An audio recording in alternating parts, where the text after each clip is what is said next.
We've got areas around, and I'm just kind of generalizing. Yeah, Obviously a lot of stuff on here. But we've got basically damaged wood in a number of places. There's some damaged beam on the corner of the front porch. Will be down on that end. Around the railings of the balcony above us, a couple of areas that are loose or not anchored correctly. Okay. The retaining wall in the front yard is kind of leaning and cracked, but that's not really a big concern. Okay. On the roof of the house, at the front house that we're just talking about for now, there are some shifted and fallen out of place shingles here below the chimney. Okay. That's over here on the west side is where the chimney's at. And then a couple of other areas of, and it may be hard to tell with this cracks and everything, but some damaged or torn shingles a couple places. This one's actually more visible from a picture that's on the back side, but a couple torn and damaged and missing shingles, a couple of different places around the roof. But it tells you in the captions basically roughly where they're at. Okay. How old was the roof, do you know? I don't. I'm estimating it's somewhere 12 plus, but my office hasn't been able to get any kind of an answer. I wonder out if of the that's city from yet. the hurricane. Yeah. Very likely. I mean, I would assume as much. They might be able to get a roof. Their policy. Maybe. I mean, I wouldn't say it necessarily needs a roof, but the repairs certainly. Yeah. Okay. I don't know how much you get a chance to speak to Matt before he left, but basically throughout both buildings, there's a lot of areas of wood decay, but also especially wood destroying, subterranean and dry wood type termites, all wood destroying organisms. But in the He floors, said there was signs of them, but nothing active. We don't really determine active. Basically, active just means you saw one crawling around, but if you didn't, that doesn't necessarily mean anything. We're here to report that there's damage and evidence of their activity. Okay. And wood decay as well. So there's wood decay in a couple places up in the roof sheathing around. This is actually around that plumbing vent pipe that's over on the side here. Okay. Where you could see, actually I didn't get to that point. There's other areas in the ceiling where it's been kind of patchy. You can see like tar, where they've they had shingles that were lifted up and they put tar underneath them and put them back down, which is fine. That's kind of a temporary sealant. You just have to redo that every so often. But that plumbing vent pipe we see in this picture is actually one of those areas where they've done that kind of repair around it. Okay. But like I said, there's wood decay at a couple places in the attic as well. The WDO report is basically, you've seen the report before. Yeah, I already took pictures. I'm going to send Oh, them to okay, him. good. Yeah, exactly. That gives you much more detail of what specifically was found in each area. Okay. As you would expect in a house of this age, there's a number of, moderate to small things on the siding, sealant over there, the boards, and open screw holes and nails and things like that. Loose sections, basically just, patching, resealing, repainting if needed. I can't believe that line is live right there. On the front porch there, Yeah. yes, that. We'll get into the electric stuff in a moment here. I'm just kind of, like I said, I'm just kind of generalizing all the structure stuff that really covers it. As far as the windows goes, most of these are all the original windows. Most of them don't work in one way or another. Either they're C's or painted shut. Some of them that do open, though, either they bind to the frame or they don't stay open. Yeah. A lot of sash cords are broken or cut or missing. Some cracked and damaged glass, not too much of it, but there are cracks in a number of areas. Things like that, of that nature. Doors, a number of areas of doors. A couple doors are removed. Hardware that's damaged or missing or not engaging. Doors can easily be taken care of. I did have some soft and or sloping floors in the laundry room area, the downstairs front bathroom, the upstairs master bathroom, upstairs west bathroom, it's not really a master, and the laundry room area, like I said. Areas of that, we don't really have a lot of access underneath the home, so we can't really see the piers and how well they're doing. You expect some amount of sloping and unevenness in a home of this age, so I wouldn't necessarily be concerned about it, but we do want to recommend it. There are companies that basically do service with a row-out camera kind of thing like that, if that's what's necessary. But ideally, with a home of this age, you'd want to be able to get underneath there and have a further inspection. It's just unfortunately the amount of clearance. Yeah, it just wasn't really accessible to us. We looked at a couple of places around the outside, but we just really can't see all that much. I feel like some of these houses that I've been in, it's just so common. Even when they've had the piers redone, that even moldings were cut at like angles to make it appear normal, so you couldn't even jack the house up. Oh yeah. I've had people even say that they thought maybe the house was built with slopes like back then, and this was one of the ones over in Wilbur. Anyway, it's besides the point. Right. So I did measure some moisture in the walls in the upstairs living room. and in the upstairs front bedroom, with the bedroom up here in the corner. Just there's not really any visible damage, and it may well be a false positive, but where it's showing me moisture around here, I am picking up that there's moisture around there where that sticker is. By the window? Yeah, by the window. Okay. Yeah, they're both around windows. This one's actually on the windowsill itself. Okay.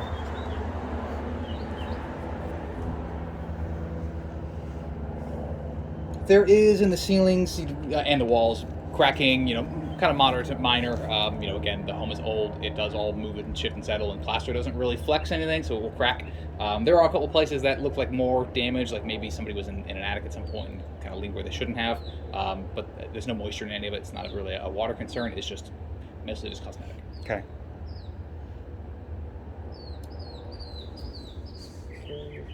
The fireplace. So the downstairs fireplace has been covered over. I can't really get in there.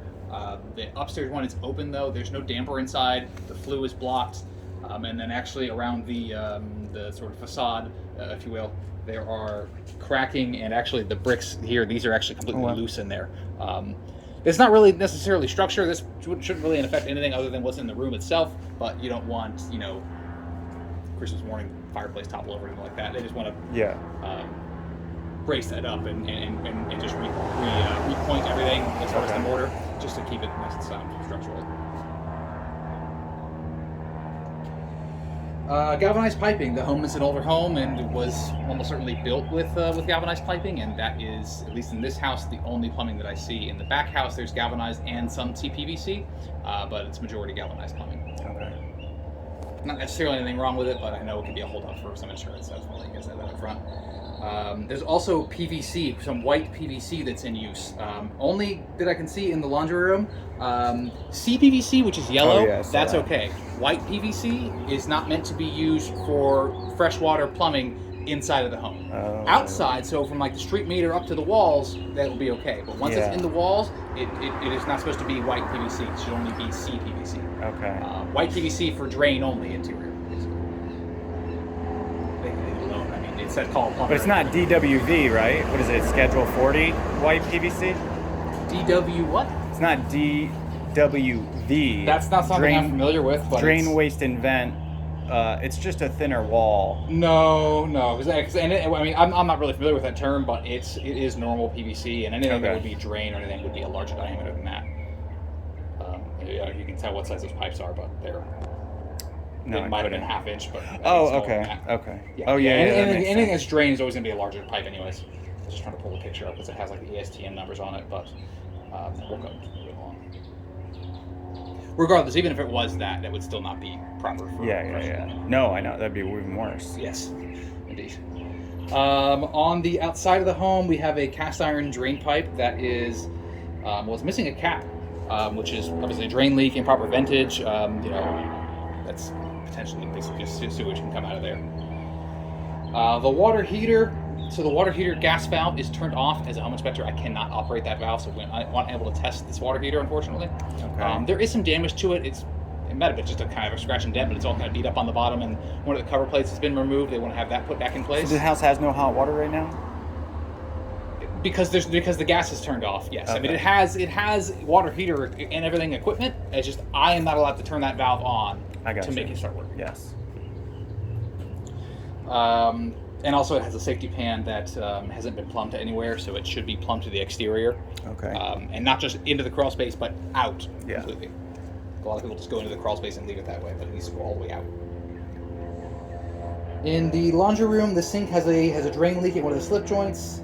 The faucet also leaks around the base of the faucet, so faucet gaskets need to be replaced usually. And we have one of the valves, the hot water valve, and there's missing a handle for the washing machine. The kitchen, the splash guard for the garbage disposal is completely missing. They won't have one, just so stuff's not splashing back out when you're in the disposal. The main electrical panel on the outside of the home has not really been labeled, so we don't really know what breaker does what necessarily. Right. That can be determined. It's just a trial and error process. A lot of outlets throughout the home are ungrounded, even though they are three-prong outlets. As old as the home is, and as we know that a lot of the wiring system is at least partly original, it wasn't built with three wires. It was only ever ungrounded outlets in the first place. Mm-hmm. When you put three-prong in, you're supposed to ground it. They didn't in a lot of cases. Just basically, we need to be aware that they're not grounded outlets. Is all it really is. to do with it. You can put two-prong back in its place. You can have an electrician come out and try to run ground to those outlets. In some cases, that's easier said than done. But otherwise, it's just be aware that they're not grounded and don't necessarily have all that protection. None of them are grounded? I would say the majority are not grounded. Okay. There were some that were. Basically, sometimes if you can run a wire off to a pipe that's nearby, you'll get kind of a ground that way. Okay. But like I said, sometimes that's easy to do. Sometimes it's not really feasible to do. So some are grounded and some are not. Or many are not. And there are still two-prong outlets in a couple places as well. Okay.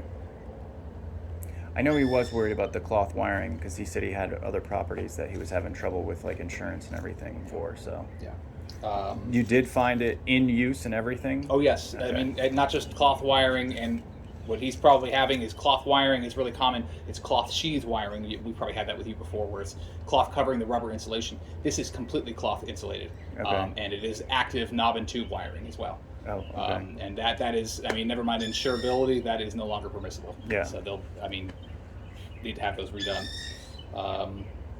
There are a couple of smaller electrical items, so exposed wiring, a couple places where it needs to be in conduit. There's an open junction in the front room where it looks like an outlet might have been taken out.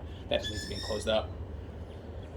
Yeah, if you guys wanted to see the wiring up front, obviously it's in the report, but in the laundry room, there's a couple little wall cabinets. If you open those up, you'll see a lot of the stuff inside of there. In fact, this box, and if I show you this, just trying to show the picture that I was looking for. Of course, it's not going to come up right now. But yeah, in those cabinets in the laundry room, you'll see this box in here, and up inside there, as you open it up, and you can see all the cloth here, but you'll see where basically there's the outer cloth jacket, and the individual wires inside are cloth inside as well. Okay. Is where you'll see that. So if you wanted to see it a little bit more firsthand, that's a good place to see it. Let's look. Yeah, like I said, the active knob and tube wiring runs throughout the attic. That's not really visible anywhere else, but like I said, the cloth wiring that is a part of that system is visible elsewhere. Okay. There are open wire junctions in the attic as well that, again, just need to be enclosed in junction boxes. A couple smaller things, some outlets that are one outlet in the southwest of the house that is not operable. The wiring here in the front porch that is open and live. Some exposed wiring below the side electrical panel as well. A couple other areas. The AC systems are, they're getting pretty old. We don't recall their age offhand now, but they're getting up there in their expected service life. The downstairs air handler has a lot of dirt and dust built up inside of it, so due to that we did not operate the heat. And then the upstairs system, which actually the coils are actually sealed off, which is typical when you do it in an attic, so nothing can get inside of there. But again, based on the age and condition, we didn't operate the heat. Okay. Cooling, as far as AC, they are cooling. They're within acceptable standards. I would say a good service and checkup and get them cleaned. They'd probably be okay for a little while longer, but as long as they're aware that they are getting very near the end of life. Okay.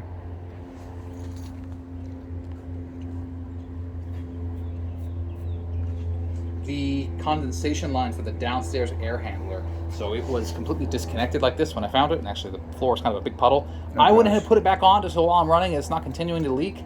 Yeah. But it's not necessarily all the way on there, and I can't say that it's not going to continue leaking. I'll let the seller know. We also didn't clean up the water that was left from it from before. Okay. Where was that? That's it's the downstairs. It's the laundry room Okay. area. Yes. There's two rooms. It's one of the rooms in there. All right. The upstairs air handler, it's missing a float switch, doesn't have a float switch installed, so that when they do any kind of a service and checkup, if they're going to keep the current systems, they won't have a float switch installed for to prevent any kind of potential water damage. Okay. Both condensing units are not anchored to the slab, that's just a couple brackets that need to be put in. And that generally covers the the front house. So we'll jump to the back house.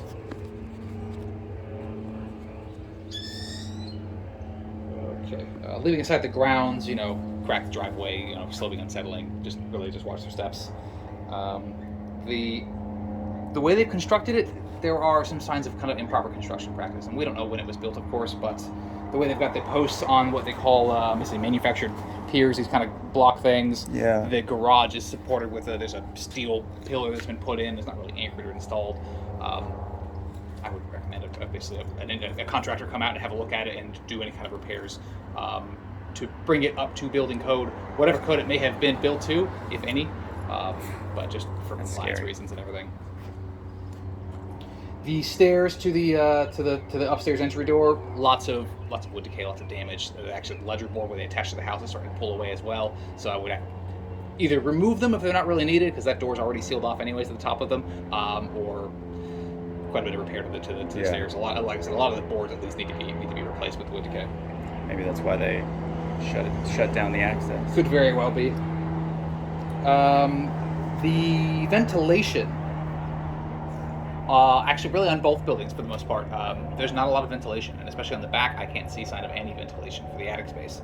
There should always be an amount of ventilation. It helps for energy efficiency and everything. Speak to a roofer; they can basically cut you new vent openings. It's not too large of a thing. Yeah. But obviously there's a little bit of cost to it.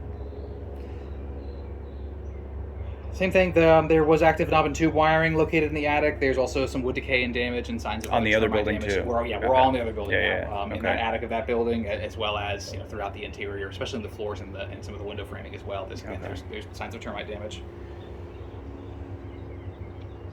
The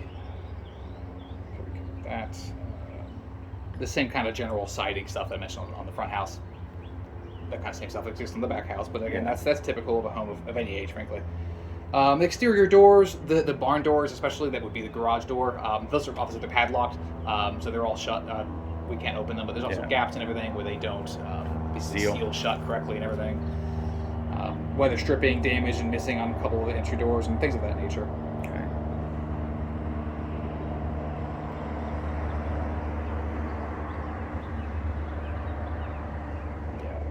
It's honestly, the back house is largely kind of a repeat of the same kind of stuff. A lot of the windows, again, spark and sash cords, stuck, seized, misaligned, what have you. A couple cracked glass panes in the garage. The windows back there, they have been, they've all been boarded over, but when they put boards, they're not sealed up correctly or anything. So again, moisture kind of pests can get in and out. Granted, it is just the garage, but yeah, still, you ideally want to seal them up so you're not getting any moisture inside of there. Yeah.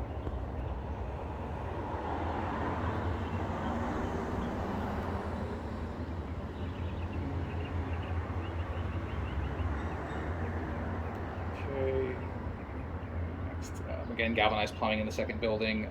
The water heater in that second building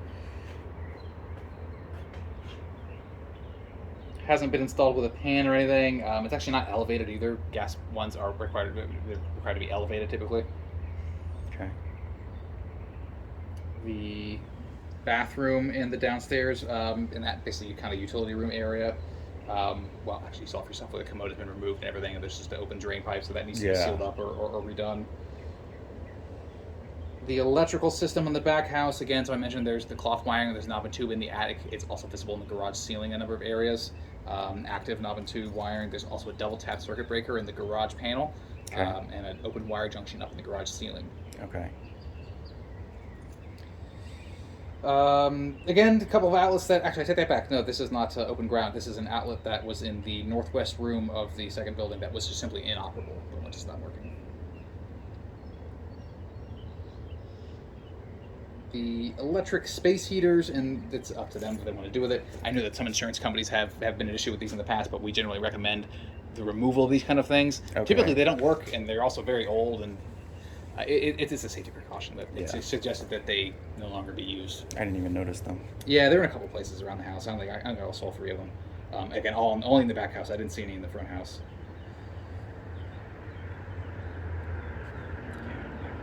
Cover all that stuff. And that's largely about it. The back house only has window units for HVAC, so it's got no central AC or heat. One of the 2 window units wasn't cooling up to the standards that I expect it to be. I don't know if those are maybe the tenant owned or not. Yeah, maybe. Yeah, we'll go and test them anyways. I saw them. I didn't even realize that there was no HVAC system though. Yeah. It's crazy. Yeah, I mean, for what that is, it's not that unusual to me. But yeah, anyways, there's no heat in there. Like I said, one of those 2 window units just wasn't cooling up to the standards that it should do. That's generally it. So we'll get the report out to you guys by end of day tomorrow. Anything you need, just let us know. But